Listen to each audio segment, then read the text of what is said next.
नमस्कार। चलिए, आज आपको ले चलते हैं समय में एक ऐसे सफर पर जो हमें एक खोई हुई दुनिया के रहस्यों तक ले जाएगा। एक ऐसी महान सभ्यता जो हजारों सालों तक बस इतिहास की धूल में दबी रही। जरा एक पल के लिए सोचिए, क्या हो अगर दुनिया की सबसे पुरानी और सबसे एडवांस सभ्यताओं में से एक की खोज बस कुछ ही समय पहले हुई हो। एक पूरी की पूरी दुनिया अपने शहरों और अपनी संस्कृति के साथ जो बस गायब हो गई थी और हमें उसके बारे में कुछ भी पता नहीं था। अब जरा इस टाइमलाइन पर नजर डालिए। ये हमें एक चौंकाने वाली हकीकत दिखाती है। ये सभ्यता लगभग 4,500 साल पहले अपने चरम पर थी, लेकिन दुनिया को इसके बारे में पता चला महज एक सदी पहले। सोचिए, हजारों साल तक इतिहास का एक पूरा का पूरा चैप्टर ही गायब था। तो चलिए कहानी शुरू करते हैं उस एक पल से जिसने हमारे इतिहास की समझ को हमेशा हमेशा के लिए बदल कर रख दिया। ये कहानी शुरू होती है साल 1921 में। भारतीय पुरातत्वविद दयाराम साहनी जब हड़प्पा में खुदाई कर रहे थे, तो शायद उन्हें खुद भी अंदाजा नहीं था कि वो एक भूली बिसरी सभ्यता के दरवाजे खोलने वाले हैं और भारत के इतिहास को हजारों साल और पीछे ले जाने वाले हैं। अच्छा, इसे आद्य ऐतिहासिक सभ्यता कहा जाता है। इसका सीधा सा मतलब ये है कि उनके पास लिखने की कला तो थी, उनकी अपनी एक स्क्रिप्ट थी, पर आज तक कोई भी उसे पढ़ नहीं पाया है। इसलिए हम उनकी कहानी को उन सुरागों से जोड़कर समझते हैं जो वो पीछे छोड़ गए, जैसे उनके मिट्टी के बर्तन और शहरों के खंडर।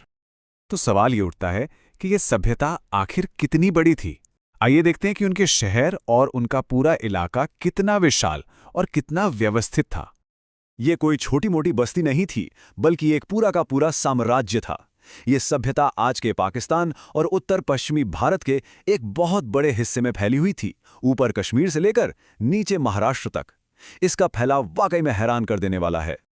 इसमें हड़प्पा और मोहनजोदाड़ो जैसे बड़े बड़े महानगर थे, तो वहीं गुजरात में लोथल जैसा व्यस्त बंदरगाह भी था, और राजस्थान में कारीबंगन जैसे शहर। हर शहर का अपना एक खास रोल था, और ये सब एक बहुत बड़े नेटवर्क का हिस्सा थे। और ये सिर्फ इतिहास की किताबों की बातें नहीं हैं। हाल ही में साल 2021 में गुजरात के धौलावीरा शहर को यूनेस्को वर्ल्ड हेरिटेज साइट का दर्जा दिया गया। ये इस बात का सबूत है कि इस सभ्यता की विरासत आज भी कितनी ज़्यादा महत्वपूर्ण है। ठीक है, शहर तो बड़े सुनियोजित थे, पर इनमें रहने वाले लोग कैसे थे, उनका रहन सहन कैसा था? चलिए सबूतों के आधार पर उनके समाज की एक झलक देखते हैं। मोहनजोदाड़ो के बिल्कुल बीचों बीच हमें एक ऐसी चीज मिलती है जो आज के इंजीनियरों को भी सोचने पर मजबूर कर देती है। द ग्रेट बाथ, यानी विशाल स्नानागार। ये सिर्फ एक स्विमिंग पूल नहीं था, बल्कि इंजीनियरिंग का एक नायाब नमूना था। ये लगभग 12 मीटर लंबा था। पुरातत्वविदों का मानना है कि ये सिर्फ नहाने की जगह नहीं थी, बल्कि किसी खास धार्मिक अनुष्ठान या समारोह का केंद्र हुआ करती थी। जो भी सबूत हमें मिले हैं ना, वो एक बहुत ही विकसित समाज की तस्वीर दिखाते हैं। माना जाता है कि उनका समाज मात्र सत्तात्मक रहा होगा, यानी महिलाओं का दर्जा काफी ऊंचा था। वो सूती और ऊनी दोनों तरह के कपड़े पहनते थे, मनोरंजन के लिए पासे खेलते थे और व्यापार के लिए बैलगाड़ियों का इस्तेमाल करते थे। और उनकी कला का शायद सबसे मशहूर उदाहरण है मोहनजोदाड़ो से मिली ये डांसिंग गर्ल की कांस्य मूर्ति। ये ना सिर्फ उनके आर्टिस्टिक टैलेंट को दिखाती है, बल्कि ये भी बताती है कि वो मेटलर्जी यानी धातु विज्ञान में कितने ज्यादा माहिर थे। और एक बहुत ही दिलचस्प बात यह है कि इतनी बड़ी सभ्यता होने के बावजूद हर जगह रीति रिवाज एक जैसे नहीं थे। मिसाल के तौर पर हड़प्पा में शवों को दफनाया जाता था, तो वहीं मोहनजोदाड़ो में दाह संस्कार यानी शवों को जलाने की प्रथा थी। तो वो मानते किसमें थे, उनकी आस्था क्या थी, और सबसे बड़ा सवाल, उनका अंत कैसे हुआ? चलिए उनके विश्वास और उनके रहस्यमयी अंत की पड़ताल करते हैं। उनकी सबसे रहस्यमयी कलाकृतियों में से एक है ये पशुपति मोहर। इस पर एक योगी की मुद्रा में बैठे देवता हैं जिनके चारों तरफ जानवर हैं। कई एक्सपर्ट्स इसे भगवान शिव का एक शुरुआती रूप मानते हैं, जो हमें उनके विश्वासों की एक गहरी झलक देता है। इसके साथ ही हमें बड़ी संख्या में मिट्टी से बनी महिलाओं की मूर्तियां भी मिली हैं। ये इस बात का इशारा है कि मातृदेवी की पूजा का बहुत ज्यादा महत्व था।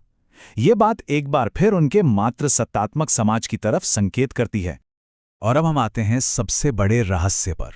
इतनी उन्नत, इतनी विशाल और इतनी संगठित सभ्यता, आखिर उसका क्या हुआ? वो इतिहास के पन्नों से ऐसे कैसे मिट गई? देखिए, थियरीज तो कई हैं, लेकिन जो सबसे मजबूत सबूत मिलता है वो एक ही तरफ इशारा करता है, विनाशकारी बाढ़। ऐसा माना जाता है कि सिंधु नदी में आई भयानक बाढ़ ने ही इस महान सभ्यता को खत्म कर दिया। आज भी उनकी लिपि एक ऐसी पहेली है जिसे कोई सुलझा नहीं सका है। जरा सोचिए, अगर हम इसे पढ़ पाते तो और कितने रहस्य खुलते। ये कहानी अभी खत्म नहीं हुई है, ये बस इंतजार कर रही है कि कोई आकर इसके बाकी बचे रहस्यों से भी पर्दा उठाए।